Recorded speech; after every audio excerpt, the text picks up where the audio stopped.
홀덤이 사실 요즘 가장 유행하는 스포츠기도 해요. 여러 가지 세계 대회도 많이 나오기 시작하고, 특히 한국에서는 유명한 선수들이 좀 많아요. 방송에 최근에 많이 나오기도 하고, 전에는 다른 직업으로서 세계적으로 유명했던 선수들이 나오고.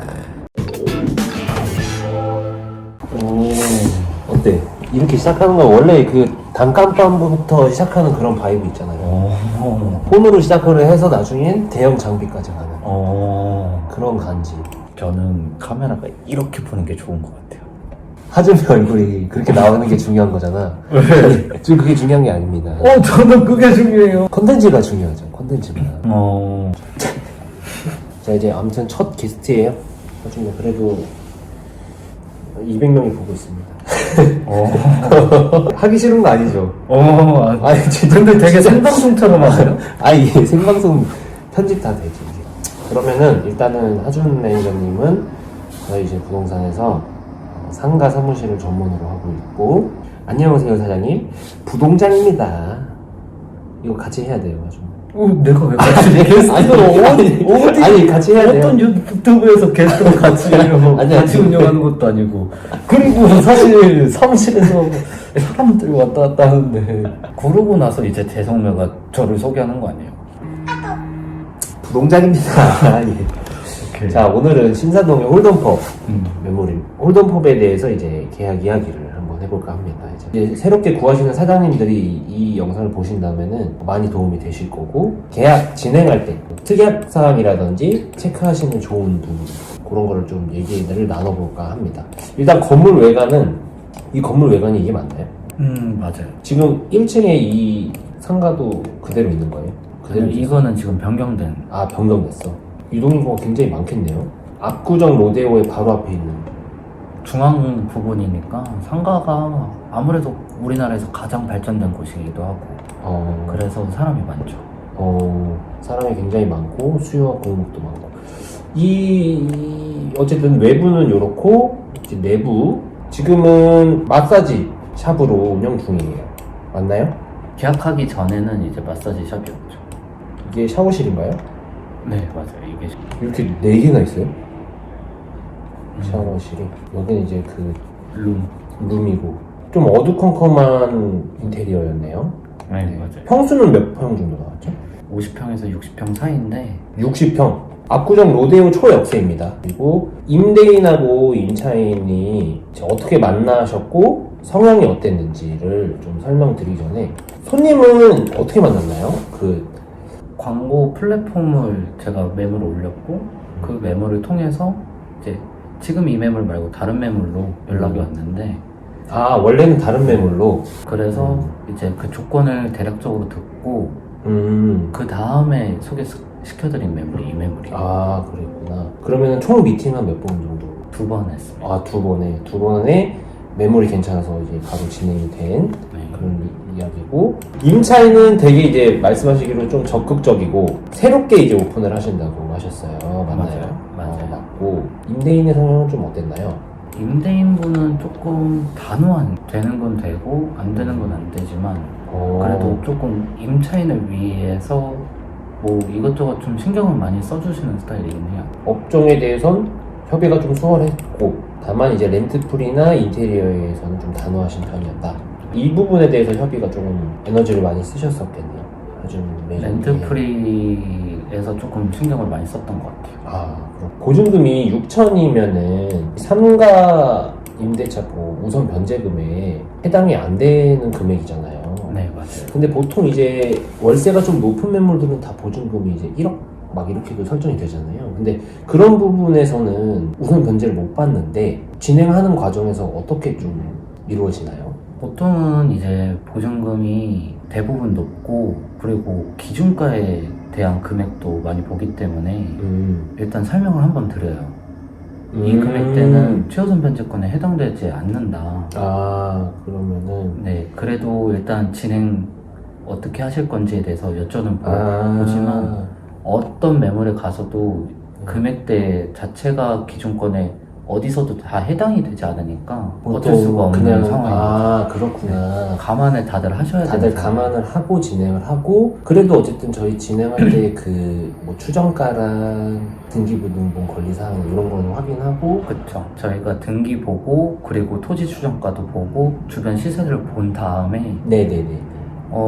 근저당이 많이 잡혀있지 않거나 혹은 주변 시세가 너무 높아가지고 아하. 선순위 보증금이랑 합쳤을 때 뭐 30%, 50% 아래이면은 이제 이것에 대해서는 자세하게 설명을 해드리죠. 그렇구나. 홀덤법은 이게 불법이 아닌가요?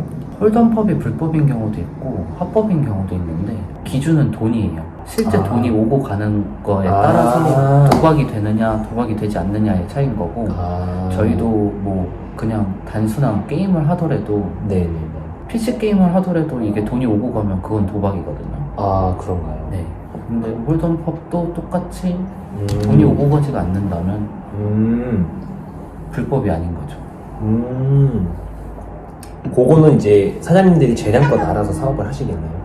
그거는 저희가 알 수 있는 방법이 없는 거고.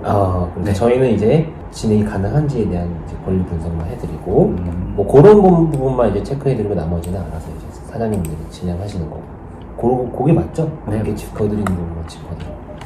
홀덤법은 이게 매물 구하기가 쉽나요? 여러 이제 업종들이 있잖아요. 뭐 음식점이 있고, 스튜디오가 있고, 실내 스포츠장도 있고. 근데 홀덤법은 조금 구하기가 쉬운 편인지. 홀덤법은 매물이 사실 구하기가 힘들어요. 왜요? 임대인 입장에서는 불법일 가능성을 생각을 해가지고 그러니까 불법이라는 그 느낌이 들어서 그러겠네요. 임대인 자기 건물에 도박시설 같은 게 들어오면은 민감해질 수도 있겠네요. 그렇기 때문에 어렵다. 구하기가 어렵다. 지금 권리 분석에 대한 이제 차례인데, 보시면은 이제 건물과 토지 등기를 준비했어요. 소유자는 이제 75년생이신데 절더라고요. 맞아요. 채권 채무액은 10억 정도 있으시더라고요. 등기부등본에 있어서는 꽤 지저분한 부분이 따로 없으셨고, 아무래도 상가다 보니까 그 건축물 대장의 이제 업종을 잘 봐야 되잖아요. 준 매니저님이 보시기에 여기는 2층이었죠.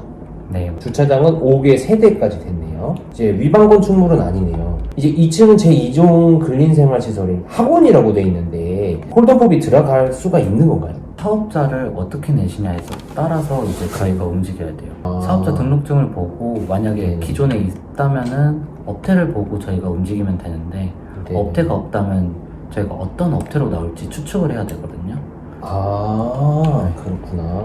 근데 저희는 일단 제 판단에는 일반 음식점일 가능성이 높았어요. 홀덤법이다 보니까 술을 팔아야 되고 주류를 허가를 받으려면 일반 음식점을 내야 되기 때문에 가장 가능성이 높은 용도가 일반 음식점으로 해야 된다고 생각을 했습니다. 근데 만약에 일반 음식 저희가 이제 짚어드리고 안내를 하는데 그런 뭔가 업태가 달라서 신고가 안 되는 경우도 있죠. 있는 거죠. 그래서 이런 걸 잘 분석해 줄 수 있는 부동산을 만나는 게 가장 중요하고, 이제 실력자를 만나고 경험이 많은 사람을 만나는 게 아무래도 안전진행. 근데 그게 사고가 나겠네요. 진짜 그런 걸 모르고. 그쵸. 만약 추측성의 발언이 많기 때문에 그거를 가장 중요해야 돼요.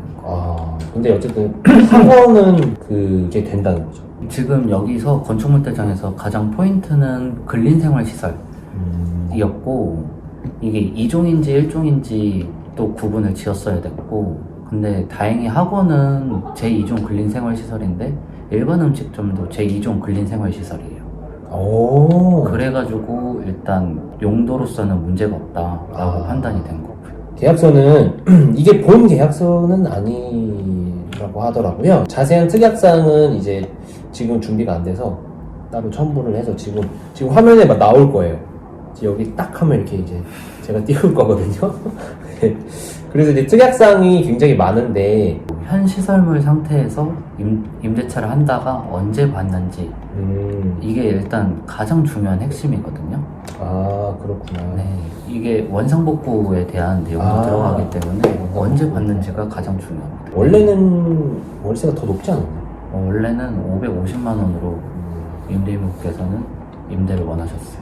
깎은 거예요, 30만 원? 이거는 이제 자리에서 계약을 하신다고 하셔가지고 오. 그때 임대인분이 나오셔가지고 안내를 해주셨기 때문에 같이 임차인분이랑 이야기를 해가지고 임대료가 내려가게 됐습니다. 아, 그렇군요. 렌트프리라는 게 말 그대로 렌트프리여가지고 렌트 기간 동안에 돈을 안 내는 게 가장 중요한 거잖아요. 네. 그래서 임대차 기간에 보통은 들어가게 돼요. 예를 들어서 입주 날짜가 4월 1일이면 4월 1일부터 2주 동안 렌트프리가 시작되고 그 다음에 계약 해지 날짜도 3월 31일이 돼야 되는 거죠. 2년 뒤. 아. 근데 임대인분께서는 이거를 보시더니 임차인을 생각을 해서 그냥 2주 전에 그냥 입주 날짜를 2주 뒤로 미루신 거죠. 아. 그래서 렌트프리가 아니라 그냥 공사 기간으로 변경이 됐어요.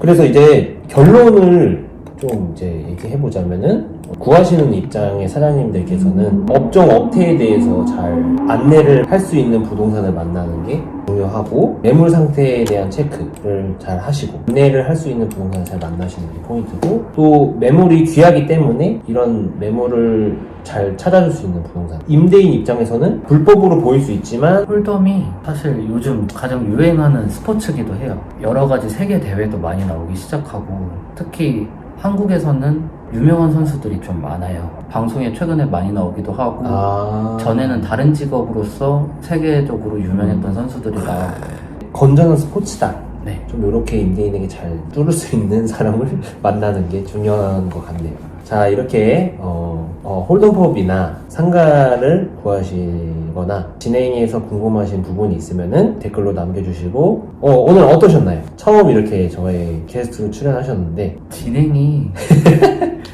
사실 어떻게 진행되는지를 알고 내가 받아야 되는데 그걸 모른 상태로 이렇게 대화를 하다 보니까 힘들더라고요. 장소도 조금 협소한 것 같기도 하고 이 정도면 되게 매끄러운 진행 아니었어요?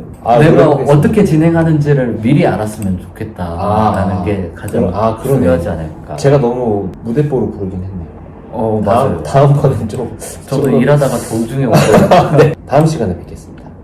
감사합니다.